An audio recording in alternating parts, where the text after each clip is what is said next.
Welcome to Love and Happiness. This is a show for everyone who loves love. So we're excited to welcome you. I'm Vandy. I'm Barbara. And we are the Colters. And we have some tremendous conversation for those of you who are in a relationship, married, single, interested in being in a relationship.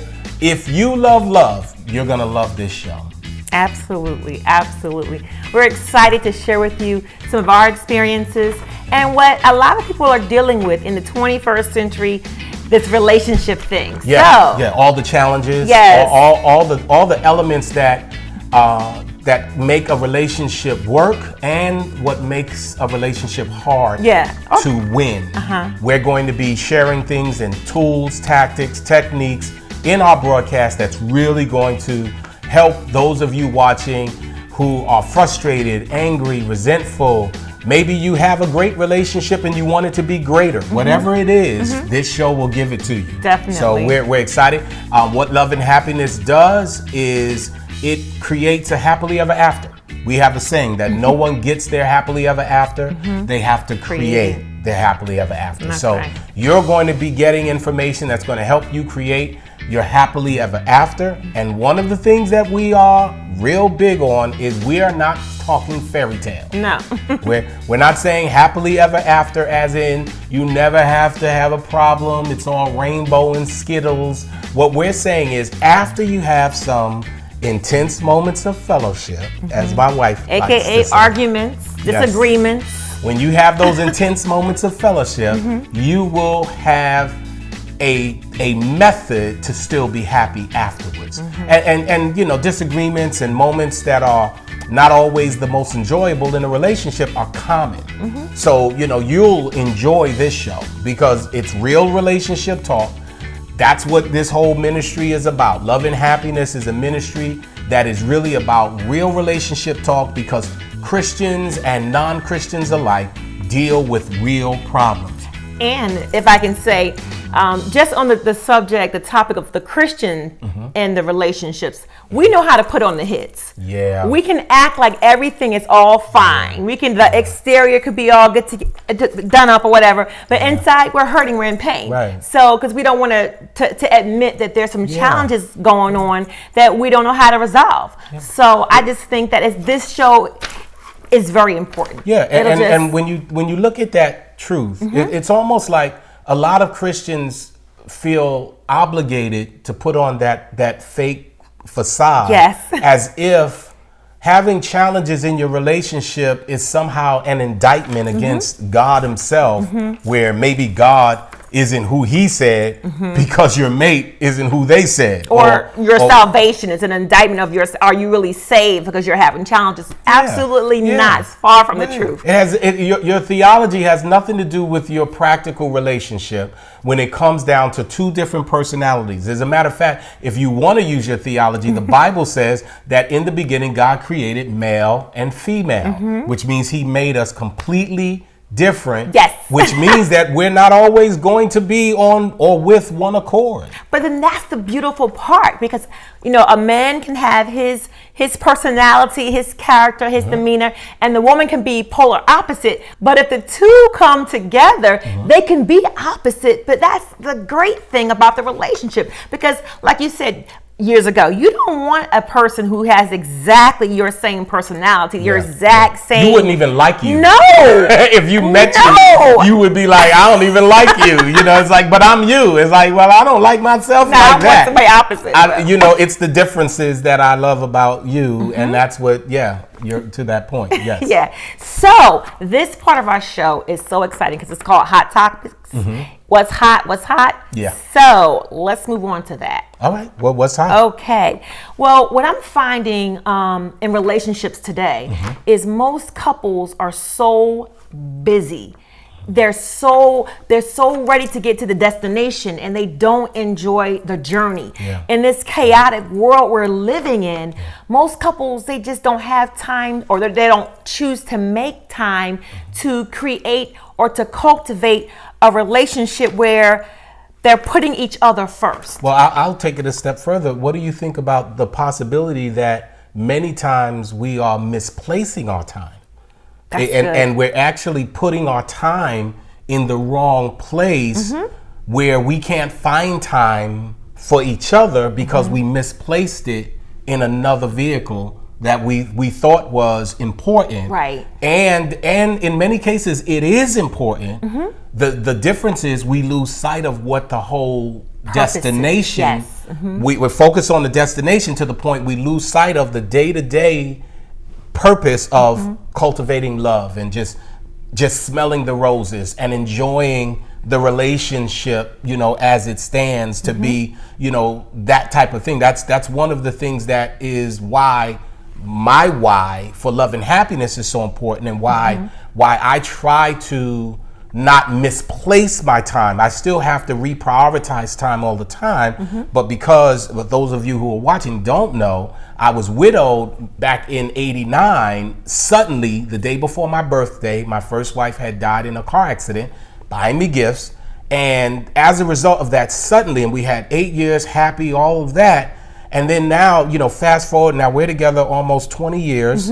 And I understand how suddenly everything can change. And because of that, it is like important not to misplace the priority and not get so hung up on the destination that you lose sight of the journey. And a lot of times I think time becomes, well, we'll get it tomorrow, we'll do it in next year, or we'll do it later. And then all of a sudden the destination becomes the only thing you see, and you literally are two ships passing in the night. What do you think? A lot of couples have that exact dynamic where they are two ships passing in the night because they're worried about, they're focusing on paying the bills and working extra hours, and they're worried about, you know, taking the kids to soccer, and they're putting, like you said, putting other things that are important, but as a priority, they're putting those things on a pedestal versus their mate, and how they should be focusing on spending time with them and cultivating a relationship where, you know, I can't wait to see you. Yeah. Or let's carve out time for each other. One of the things I love about our relationship, you do carve out time for our relationship. You're absolutely busy. He's one of the busiest men I know, always working. But he said years ago,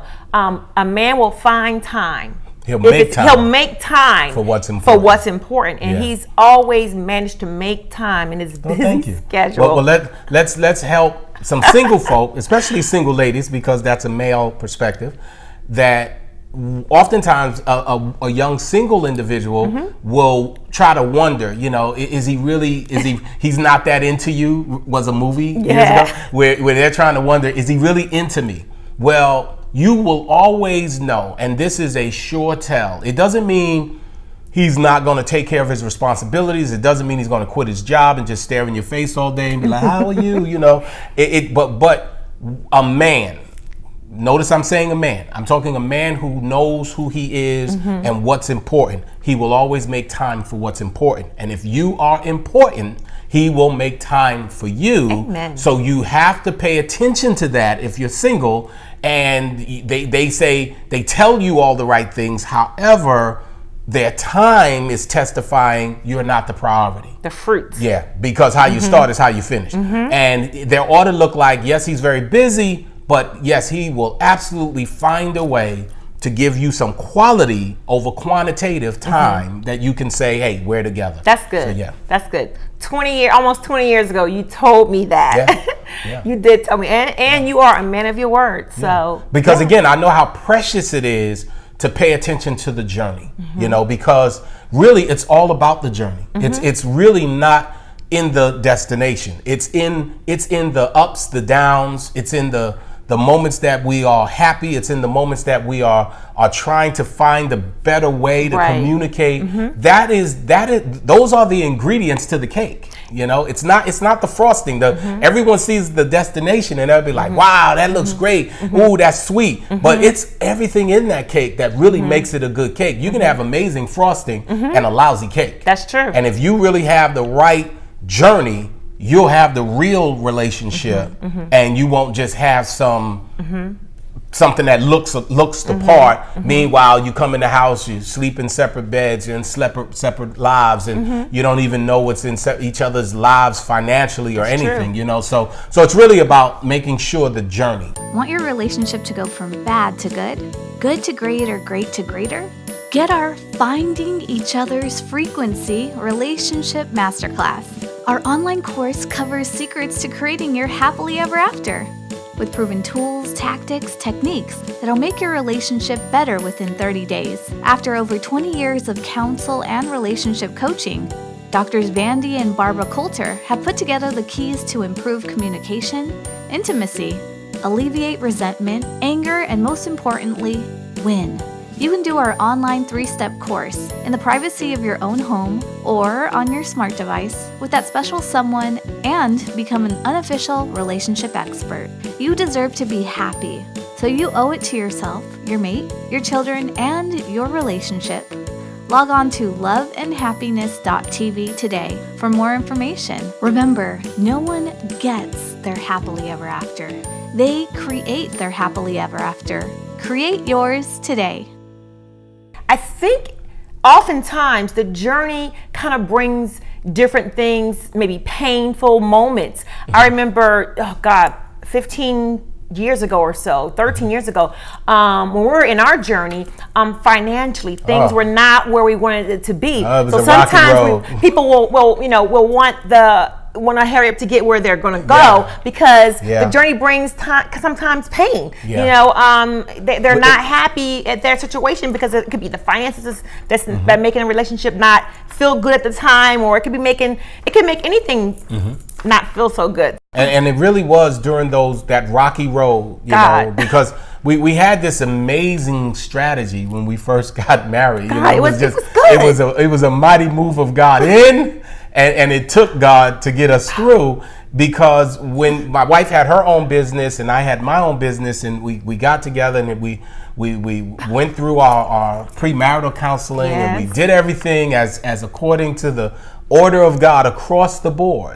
And we went on this extravagant long honeymoon, 21 days, Hawaii, Mexico, California. It was a 5-day cruise, staying 7 days in Maui. It was awesome. And then we come back and her business totally dried up. I was gone 21 days. That's why. 21 days. because the difference is she had a business she had to work in, and I had a business I could work on. True. And so as a result, when she came back from not being in it, so those of you who have your own business, I encourage you to find a way to work on it versus in it, because you need to celebrate life. B, you never know if you got sick or there was some other priority that took your attention, and everything you're working for should not crumble. In my wife's case, it was just a lot of contracts that closed. So as a result, everything got super tight. We were building a home, and the builders back then, they did what's called stated, which means, hey, you can just show your finances and say, I can pay it. So I know y'all know what I'm talking about. So they said, hey, here's the deal. I said, listen, I'm just calling because I need to understand what we're dealing with. My wife's business just closed, and I know you all are doing the financing. And they said, well, here's the deal. You cannot be late. She had her own home. and 2 cars. I had my own home and 2 cars. And then we come off the honeymoon, and all of her resources had stopped. Yes. And immediately began to just go under. Suck a and life. so they told me I can't be late on anything for the next like 12 months. Because when I was widowed, I had children I was raising. They were 3 and 5, and they're now in high school. And so I didn't want to pull them out of school. So I said, okay, we'll delay the bill. I had to carry everything. It took all of my resources, my economics to carry everything. Nothing could be laid, all of our lives.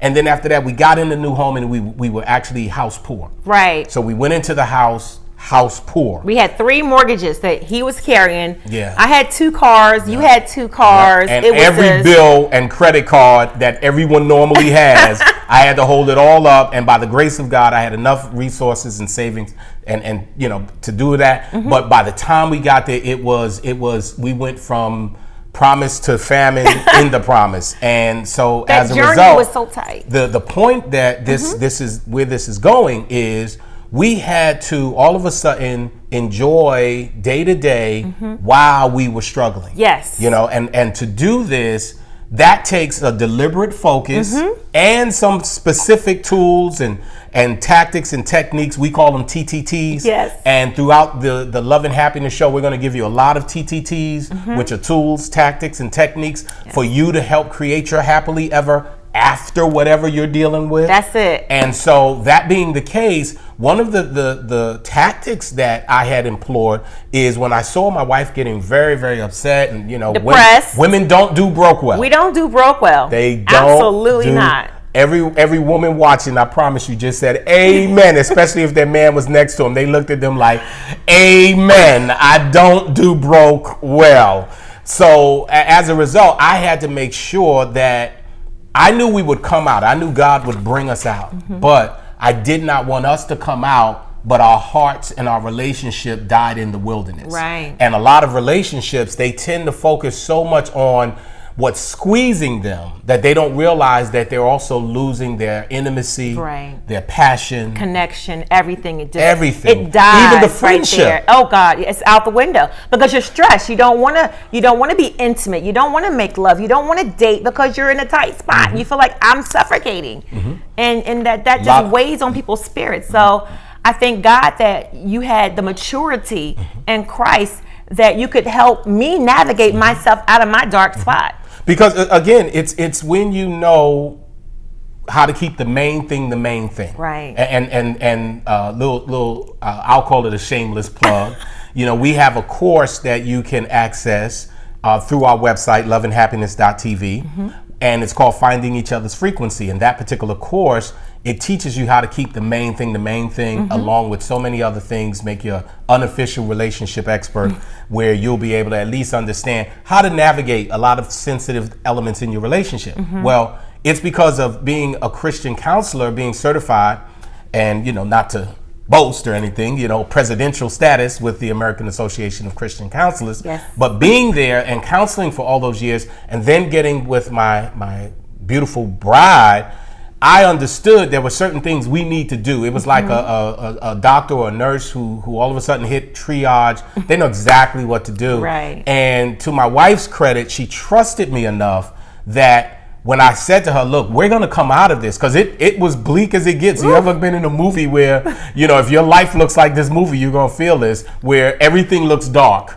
And back in the days, now we all know the hero's going to win. It's going to work out, usually. Okay, now that, you know, they tricked us a few times and killed the hero here and there. But usually we know who is going to make it. You know, you watch the movie and go, she's going to die. He's not making it.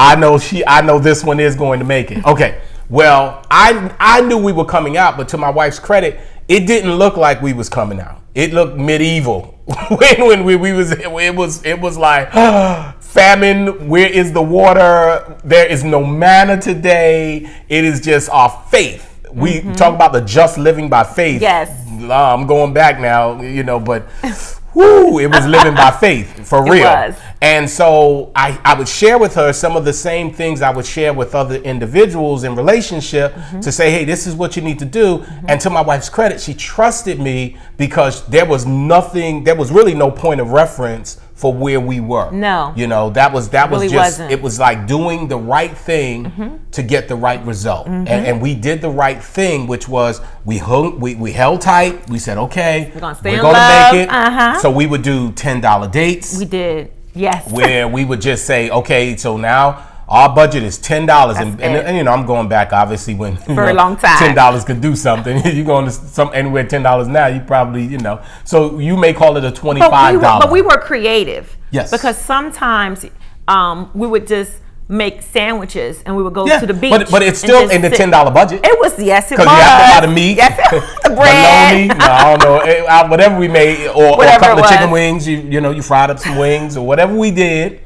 But my point is, you just look at your season and you decide, my season's not going to get the best of me. You know, you decide what I'm dealing with is not going to, going to destroy the love that we have. Because if you're not careful, apathy will set in, where you just there's no excitement or passion about being in a relationship.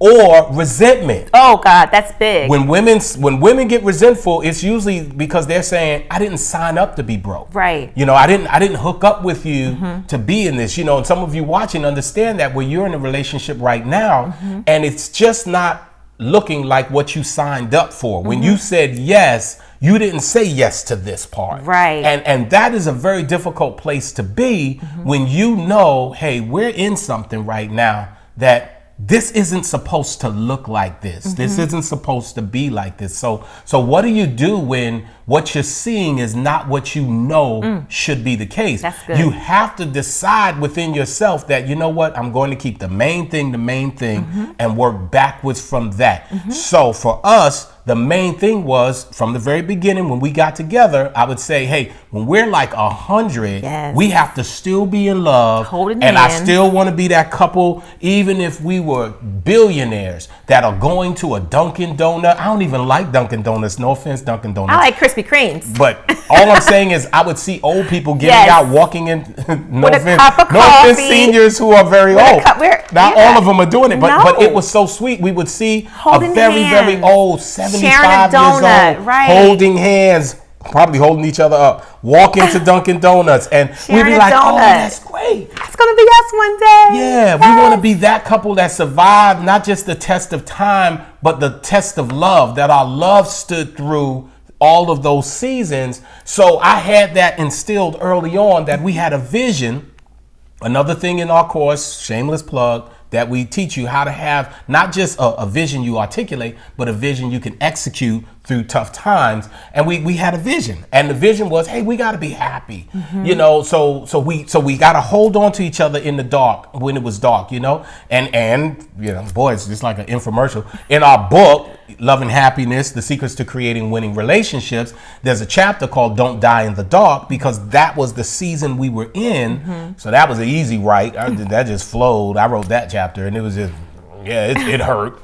And we just realized that, you know what, if we're going to walk through this together, then we have a great chance to survive, that our love would survive and thrive. That's right. Through all of that. So we did.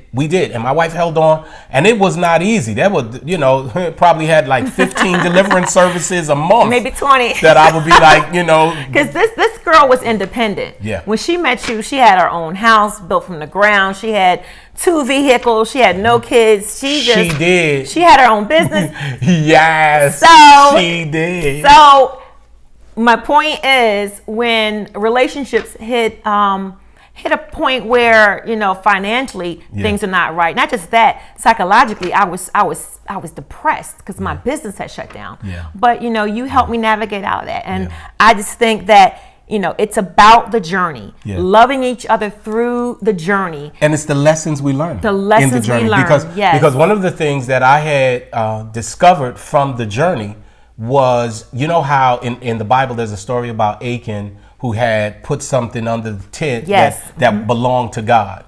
And as a result, the whole nation couldn't go forward. And there was this huge issue, to the point that by the time God had revealed the deal, they had to kill Achan and everything connected, his whole family that was connected to him. So oftentimes the lesson in the journey was, our relationship technically would have never survived if what she had buried in her heart that I didn't know, which is her independence and pride. Because when you go into a relationship, you have to become interdependent.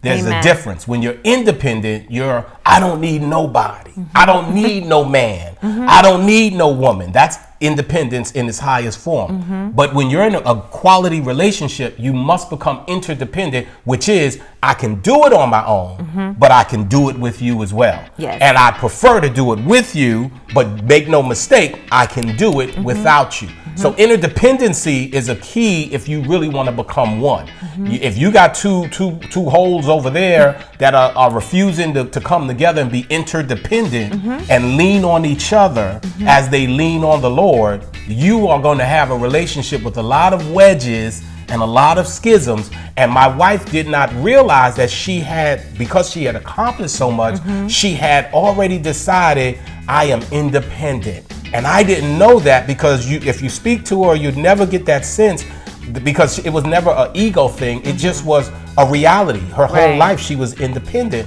And I was always, because I had been previously married and I had a successful relationship that suddenly tragically ended, I knew the value of interdependency, to be able to do it by yourself, but to know that the power is in the two coming together, two touching and agreeing, two becoming one, all of that. So when her business had fell, that's when God literally revealed her to her, because then I had to carry everything, and that gained trust from her to go, you know what? He's carrying me. He's not making me feel bad about it. I let you stay in bed for like. It was like 6 months. 6 months. It was the crazy. Depression. It was crazy. Christians get depressed. Let's Yes, stop right they there. do. Some of you watching right now are depressed. And I want you to be encouraged. Just know that don't give into the spirit of depression, but recognize, own it. Then take authority over it. Amen. Speak to that spirit. Rebuke that spirit. Bind it. For those of you in a relationship, married, or if you're single and you plan on being in a great relationship, we have something that we absolutely know will bless you. We want to tell you about our course, Finding Each Other's Frequency. It's a course that will allow you to tune into each other, overcome some hurts and past resentments, and most importantly, equip you on how to have a strong relationship, how to overcome and how to insulate and protect your relationship against anything life throws at you. That way, the love that you have will stand the test of time. We want you to just watch this. Want your relationship to go from bad to good to great, or great to greater? Get our Finding Each Other's Frequency Relationship Masterclass. Our online course covers secrets to creating your happily ever after, with proven tools, tactics, techniques that'll make your relationship better within 30 days. After over 20 years of counsel and relationship coaching, Doctors Vandy and Colter have put together the keys to improve communication, intimacy, alleviate resentment, anger, and most importantly, win. You can do our online 3-step course in the privacy of your own home or on your smart device with that special someone and become an unofficial relationship expert. You deserve to be happy, so you owe it to yourself, your mate, your children, and your relationship. Log on to loveandhappiness.tv today for more information. Remember, no one gets their happily ever after. They create their happily ever after. Create yours today.